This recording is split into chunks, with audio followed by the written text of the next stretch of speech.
Olha, agora vamos ver a íntegra da entrevista do presidente Lula a Cristiane Amanpour, da CNN. Senhor presidente, bem-vindo de volta ao nosso programa. O prazer é meu, Cristiane, poder falar com você mais uma vez e falar com o povo americano. Bem, isso é uma coisa boa, porque eu queria lhe perguntar, em primeiro lugar, como é que você se sente levar um tapa na cara com 50% de sobretaxa de um maior país do mundo, que é os Estados Unidos? Olha, Cristiane, para mim foi uma surpresa, não só o valor da taxação, mas como é que foi anunciado. Eu penso que falta um pouco de multilateralismo na cabeça do presidente Trump.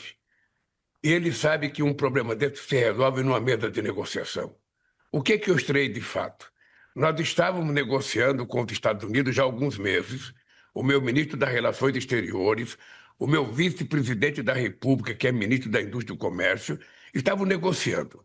Dia 16 de março, nós mandamos uma proposta para o governo americano, depois de 10 reuniões, mandamos uma proposta dia 16 de maio, dizendo o que a gente queria e o que era possível acordar. Ora, para nossa surpresa, ao invés de uma resposta à carta que nós mandamos, nós recebemos a notícia publicada, sabe, no site do presidente da República, que não foi uma carta enviada diplomaticamente como a gente costuma enviar. Eu achei que foi um erro muito grande, um equívoco, porque a carta que o presidente Trump fez está cheia de inverdades. Primeiro, ele precisava saber que aqui no Brasil a justiça é independente. O presidente da República não manda na justiça. A segunda é que o déficit comercial não é verdade. Os Estados Unidos, nos últimos 15 anos, teve um superávit de 410 bilhões de dólares com relação ao Brasil. E terceiro, se a gente vai cobrar o imposto das Big Techs, é um problema do governo brasileiro. Olha, se a gente cobrar uma taxa alta e eles não se contentarem, olha, se estabelece uma negociação entre o governo. É assim que funciona o multilateralismo. É assim que funciona o comércio mundial. É assim que o Brasil age. O que não pode é o presidente Trump esquecer que ele foi eleito para ser presidente dos Estados Unidos e não foi eleito para ser imperador do mundo. Seria muito melhor se estabelecer uma negociação e fazer um acordo possível, porque nós somos dois países que temos uma reunião muito boa há 201 anos. Então, ele está quebrando todo e qualquer protocolo, toda e qualquer liturgia que deve exigir o relacionamento entre dois chefes de Estado. Foi muito desagradável. Nós estamos tentando conversar com as pessoas. Agora, nós estamos também preparando a nossa resposta.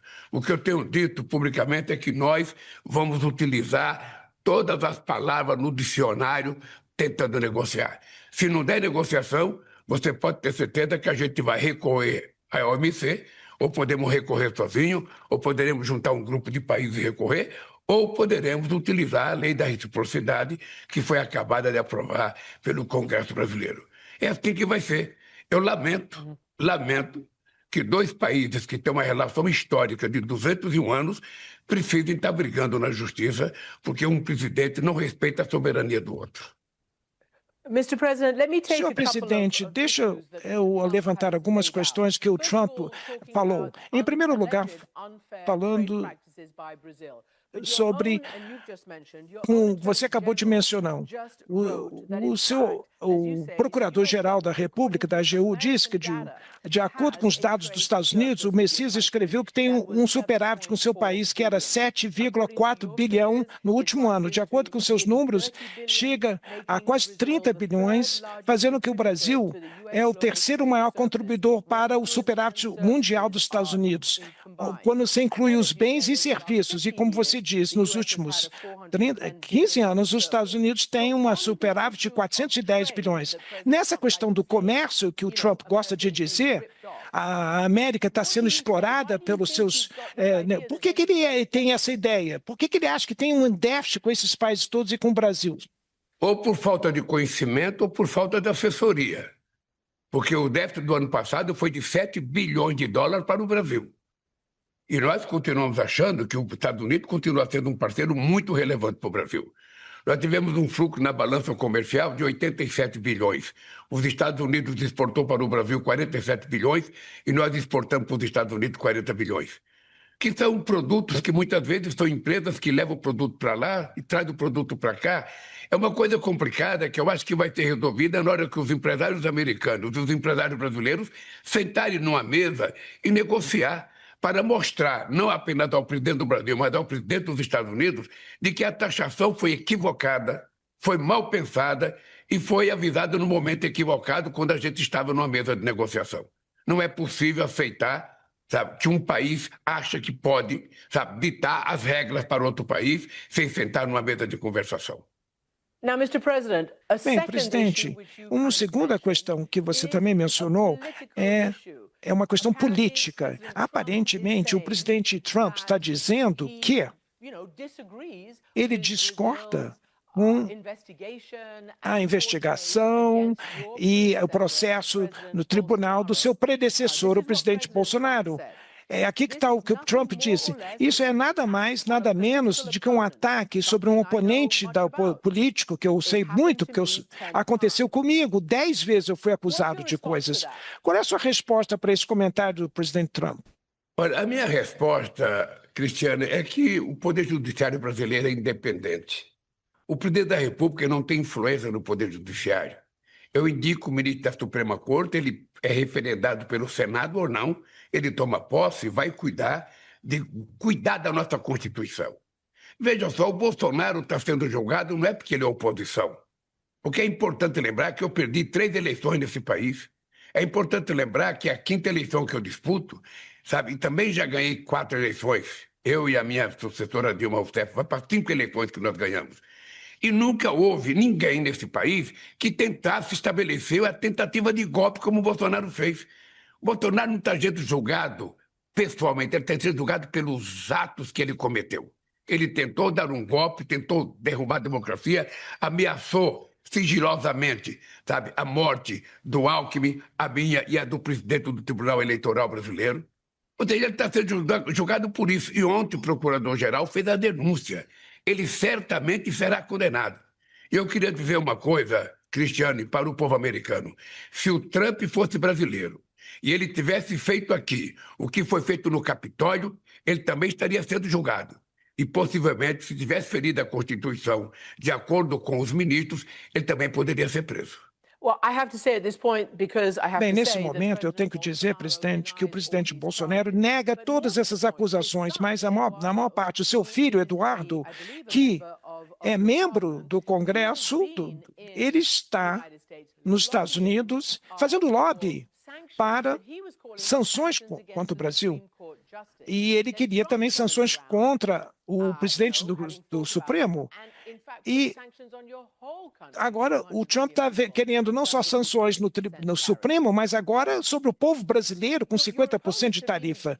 Os seus opositores têm sido fortes. O Bolsonaro está tentando obter esse resultado. Eles querem que você abandone as acusações contra ele. Veja, primeiro, não é o presidente Lula que acusa. É o Ministério Público que faz a acusação. E quem julga é a Suprema Corte. O Lula não tem nada a ver com isso. É importante, Cristiano, lembrar que eu fui julgado por essa mesma corte. É importante lembrar que eu perdi 5 eleições, perdi 3 eleições nesse país e nunca criei nenhum problema. Perdi as eleições, me preparei para ganhar outra. O que não dá é para você não levar em conta que você teve um período na presidência da República, um cidadão que contava 11 mentiras por dia, que instigava o ódio, que abusava da democracia, achando que democracia é baderna, é de respeito aos direitos humanos, de respeito às mulheres, de respeito aos negros, de respeito aos indígenas, de respeito aos sindicatos, de respeito à Suprema Corte. Ou seja, começou a inventar que ele ia ser roubado, que ele sabia que ele ia perder as eleições. Quando eu estava preso, a pesquisa dizia que eu ganharia as eleições dele. Ora, e ele, talvez com essa história de que foi roubado, de que não tem, e foi tentar dar um golpe, e depois, de forma covarde, fugiu para os Estados Unidos antes de me dar posse. Ou seja, esse país aqui é um país que merece respeito.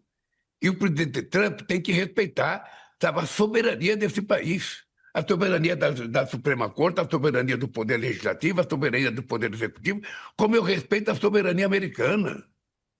Ora, o presidente Trump tem o direito de taxar os produtos americanos, os produtos brasileiros ou de qualquer outro país do mundo.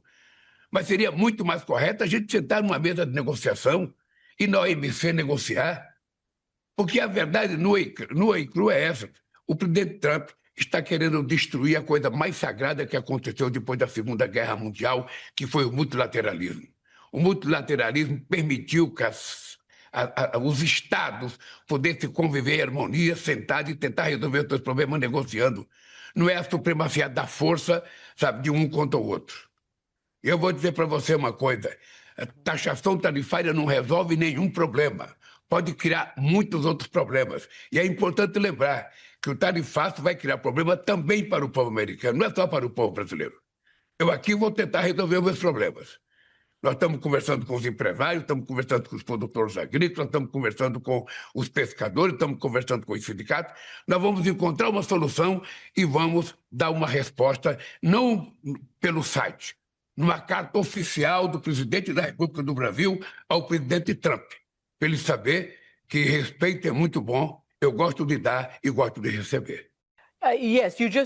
Sim, você acabou de dizer que a sua resposta vai ser uma carta oficial e não pela mídia, não pelas redes sociais. Então, deixa eu te perguntar, como você sabe, o presidente Trump ameaçou com tarifas 50% para a China, depois voltou para trás e 50% ou mais para a Colômbia, depois a Colômbia recuou, aceitou e negociou uma outra, aceitou os deportados de volta para a Colômbia. Os povos nos vários países não querem provocar o Trump, porque será pior ainda enfrentar o Trump do que tentar chegar a um acordo. Qual seria seu plano econômico se você não concordar com o que o presidente Trump está exigindo? E se você for atingido pela tarifa de 50%, como é que você vai sobreviver? Que mercado você vai buscar, presidente? Cristiane, primeiro, se eu responder para você qual é a minha estratégia, ela não vai valer mais. Então, deixa eu lhe falar. Eu disse para você o que eu estou discutindo. Eu só queria contar uma coisa para você, Cristiano. Em apenas 2 anos e meio de governo, eu criei 379 novos mercados para os produtos brasileiros no mundo. E eu tenho viajado muito, e vamos fazer um acordo com a União Europeia, vamos fazer acordo com os países do ASEAN, vamos fazer acordo na América Latina, vamos conversar com o México, sabe? E nós vamos tentar procurar novos parceiros. E não vamos deixar de levar em conta a importância que os Estados Unidos têm para nós. Eu jamais imaginei brigar com os Estados Unidos. Você sabe que eu tive uma relação extraordinária com todos os presidentes, desde o Clinton, sabe, ao Bush, ao Obama, ao Biden, e eu espero ter uma boa relação com o presidente Trump. Agora, o que é importante ter em conta é o seguinte, é que é preciso respeitar a soberania dos países.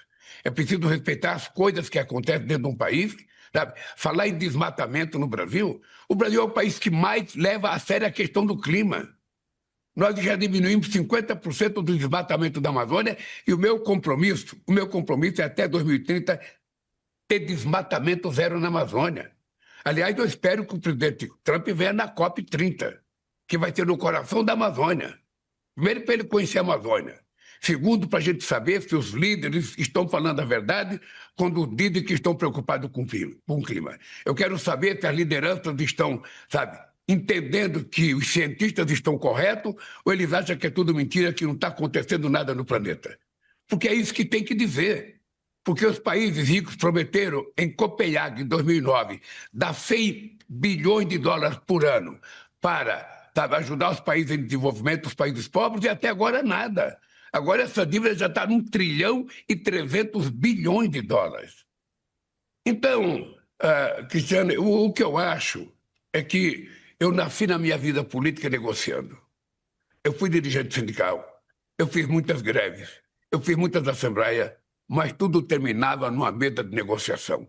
É na mesa de negociação que a gente resolve o problema, porque uma mesa de negociação é muito mais barato do que uma guerra, é muito mais barato do que uma luta. Não só não se destrói nada, como a gente não permite a morte de ninguém. Esse país, sabe, que está falando com você, que já é um país da paz. Nós não temos contencioso no mundo com ninguém e não queremos ter contencioso. Nós queremos resolver o problema numa mesa de negociação. Por isso é que nós mandamos, dia 16 de maio, as propostas para o governo americano. Bem, você fala e nos lembra muito bem que você foi um grande negociador. O presidente Trump também, ele gosta de se chamar de um grande negociador. Isso certamente significa que os dois presidentes, ele e ele, deveriam ter uma reunião para conseguir resolver isso. Mas você é da esquerda progressista, ele é da direita e tudo isso. Talvez a política de vocês dois não equivale. Tem alguma coisa que está acontecendo entre vocês dois. Você disse que o comércio do Brasil com os Estados Unidos representa 1,7% do PIB total do Brasil.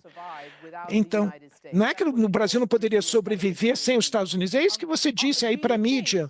Você acha, então, que o seu país e talvez outros, como o BRICS e outros países, serão capazes ficar à prova de Trump, estabelecer um comércio, um mercado separado, independente dos Estados Unidos, para se protegerem contra essas tarifas unilaterais que os Estados Unidos está impondo? Cristiano, deixa eu te dizer uma coisa muito sincera. Eu não sou um presidente progressista, eu sou o presidente do Brasil. Eu não vejo o Trump como presidente de direita, eu vejo ele como presidente dos Estados Unidos. Ele foi eleito. Ele tem o respaldo do povo americano. Então, não importa se eu gosto ou não gosto dele, se ele é de direita ou de esquerda. Importa que ele é o presidente dos Estados Unidos, importa que eu sou o presidente do Brasil. Nem os Estados Unidos tem outro, nem aqui no Brasil tem outro. Sou eu e ele. Então, a melhor coisa do mundo é você estar numa mesa para conversar. Essa é a melhor coisa do mundo. Até agora ele tem demonstrado que não tem interesse porque ele acha que ele pode fazer das tarifas que ele quiser. A segunda coisa, ninguém quer romper com os Estados Unidos, ninguém quer prescindir dos Estados Unidos. O que nós queremos é não ser refém dos Estados Unidos. O que nós queremos é ter mais liberdade nas transações comerciais entre os países dos BRICS. Tem gente que acha que quando a gente fala fazer negócio nas moedas dos países, que a gente está querendo romper com o dólar. É importante lembrar que em 2004, Brasil e Argentina fizeram um acordo para que a gente fizesse negócio nas nossas moedas. E isso é o que nós queremos, ver possibilidade de fazer acordo nas nossas moedas sem precisar que você fique pendurado no dólar. Esse é um dado concreto. Ninguém está pensando nem em criar uma nova moeda. Nós estamos querendo apenas fazer acordo e negócio nas nossas moedas. E é importante lembrar, Cristiano, que quando se fala dos BRICS é de esquerda, é importante lembrar que os BRICS têm 10 presidentes do G20. É importante lembrar que 4 presidentes dos BRICS foram convidados para o G7 no Canadá. Então é importante lembrar que nós representamos 40% do comércio internacional, sabe? E é importante lembrar que nós temos 25%, sabe, do PIB mundial.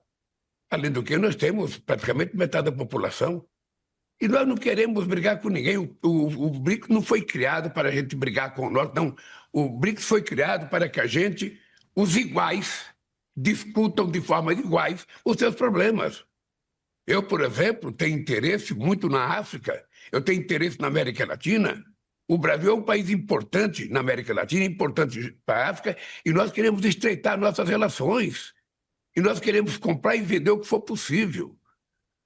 O Brasil é um país em busca de paz e tranquilidade. É assim que nós buscamos paz na Ucrânia, é assim que nós buscamos paz, sabe, em Gaza, é assim que nós queremos paz no continente africano, sobretudo no Congo. O Brasil não quer nem alimentar, nem participar de guerra. O Brasil quer paz e quer negociar. É importante que o governo americano saiba disso. Muito bem, então eu queria te perguntar, presidente, se você sente alguma empatia ou um conselho para o presidente Trump com relação ao presidente Putin. Você acabou de falar de paz na Ucrânia e você falou com o presidente Putin quando você visitou na desfile dos 80 anos do fim da Segunda Guerra, da vitória. Você sugeriu que você podia intermediar, mas também ver o presidente Trump tentando convencer o presidente Putin, tentou se apresentar como negociador, ou mediador, e o presidente Putin nem respondeu ao Trump. E o Trump está ficando muito frustrado com isso. Você também não teve muito sucesso com Putin para terminar com essa guerra. O que nós podemos falar para o presidente Putin, para você, presidente, ou para qualquer outra pessoa que queira terminar com essa guerra? O que fazer? Deixa eu te dizer o que deveria ser feito. Eu vou te dizer o que eu penso que deveria ser feito. Tá? Eu penso que era importante que se levasse em conta uma proposta feita pelo Brasil e pela China na criação de um grupo de amigos. Um grupo de amigos, escolhido pela ONU. O secretário-geral da ONU escolhe um grupo de amigos, de pessoas que não estejam envolvidas no conflito, vai à Rússia, ouve o Putin, vai à Ucrânia, ouve o Zelensky, e faz uma proposta alternativa àquilo que os dois querem. Porque aquilo que os dois querem, aquilo que o Zelensky acha que é a única condição para ele fazer um acordo, aquilo que o Putin acha que é a única condição, não vai acontecer. Essa guerra não vai ter vencedor. Então, o que é importante é que tem uma nova proposta a ser feita. O problema é que não tem interlocução no mundo.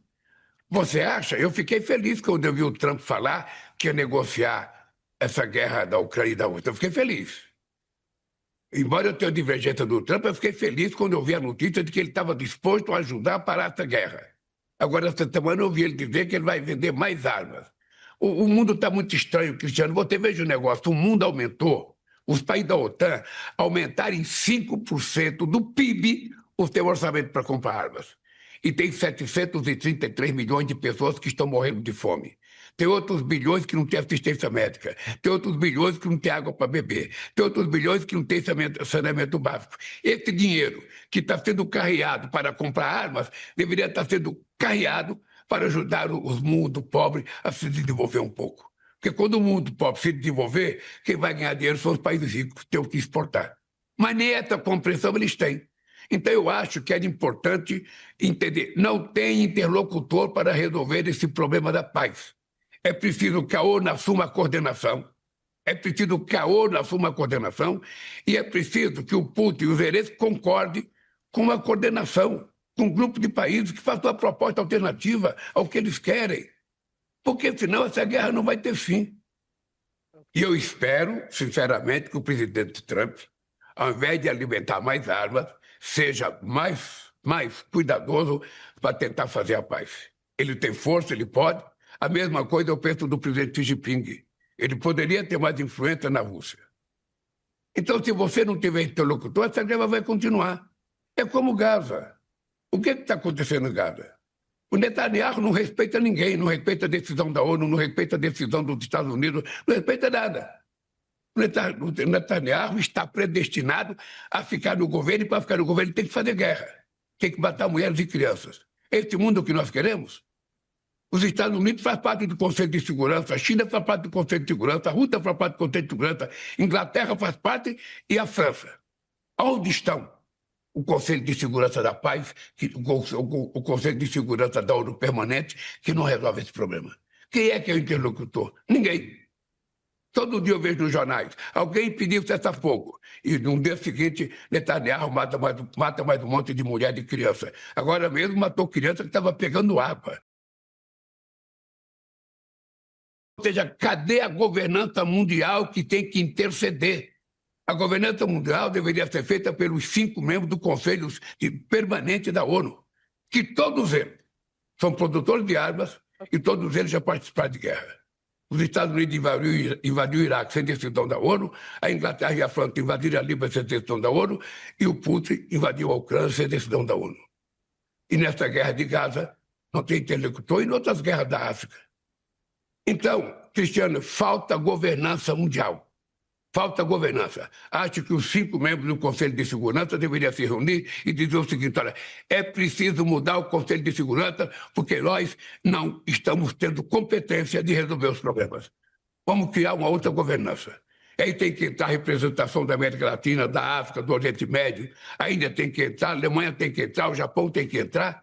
Ou seja, vamos mudar para ver se a gente consegue estabelecer pelo menos a esperança de que o mundo vai ter mais paz do que guerra. Eu entendo.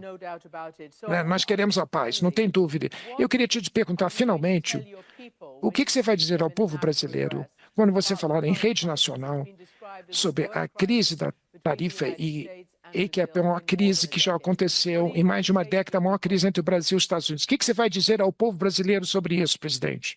Olha, eu ainda não vejo crise, Cristiano. Eu, sinceramente, eu acho que em negociação é assim. Cada um fala o que quer, também cada um ouve o que quer. É assim. Como eu acho que o Brasil deseja estar bem com os Estados Unidos, estar bem com a China, estar bem com a Bolívia, estar bem com o Uruguai, com o Paraguai, estar bem com a Argentina. Eu não quero saber quem é o presidente desse país, eu quero saber que se tiver um presidente que foi eleito pelo povo e é com ele que eu quero negociar. Se o presidente Trump estiver disposto a levar a sério as negociações entre Brasil e Estados Unidos, eu estarei totalmente aberto e disposto a negociar com quem for necessário. Agora, o que é importante é o seguinte, a relação entre dois países não pode ser assim. Eu me considero imperador, tomo uma decisão e publico no jornal. Não é possível. Isso não existe no multilateralismo, é preciso respeito. O Brasil tem dono. O dono do Brasil são 215 milhões de brasileiros, mulheres e crianças, pessoas idosas, pessoas jovens, sabe, que querem construir esse país. Estamos construindo esse país. Quando eu cheguei na presidência em 2023, esse país estava terra arrasada. Esse país estava com desemprego, esse país estava com inflação, esse país não tinha crescimento econômico, esse país estava isolado do planeta Terra. Ninguém queria vir aqui. O Trump mesmo recebeu o Bolsonaro por 15 segundos. Nem o Trump queria conversar com ele. E agora o presidente Trump fazer uma carta para mim, colocando como condição de negociação não processar o Bolsonaro. Aí, sinceramente, não dá nem para acreditar. Eu, quando vi a carta pelos jornais, eu pensei que era um material apócrifo. E depois eu fui ver que era mesmo, sabe, uma coisa assinada pelo presidente Trump.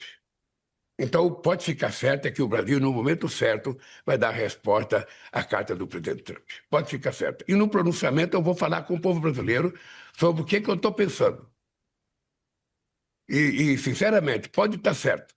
Pode estar certo. O Brasil não gosta de encrenca. O Brasil gosta de negociar e gosta de paz.